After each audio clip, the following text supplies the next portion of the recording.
Hello students, welcome to quantum scholars. আমরা অনেকেই observe করেছি যে বার্ডস যখন ইলেকট্রিক ওয়্যারের উপরে বসে তখন তাদের শক লাগে না। এর কারণটা কি? তো বার্ডস যখন ইলেকট্রিক ওয়্যারের উপর বসে তখন তাদের বোথ ফিট সেটা সেম পোটেনশিয়ালে থাকে, মানে ইকুই পোটেনশিয়াল সারফেস ক্রিয়েট হয়।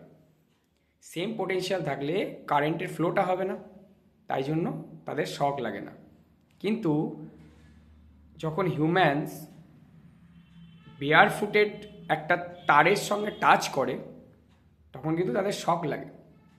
এটা কারণ কি? এটা কারণ হচ্ছে যে যখন বেয়ার ফুটেড তারা থাকে তখন ওয়্যারের থেকে কারেন্টটা পাস করে গ্রাউন্ডে, তার মানে হায়ার পোটেনশিয়াল থেকে লোয়ার পোটেনশিয়ালে যাচ্ছে।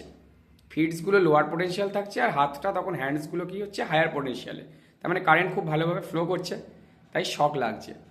তাহলে আমার প্রশ্ন হলো যে যদি বেয়ার ফুটেড না থাকে, মানে গ্রাউন্ডের সঙ্গে টাচ না থাকে, তাহলে কি শক লাগবে? এটা কুইকলি আমার কমেন্ট সেকশানে তোমরা অ্যান্সারটা দিয়ে জানাও। ওকে, থ্যাংক ইউ।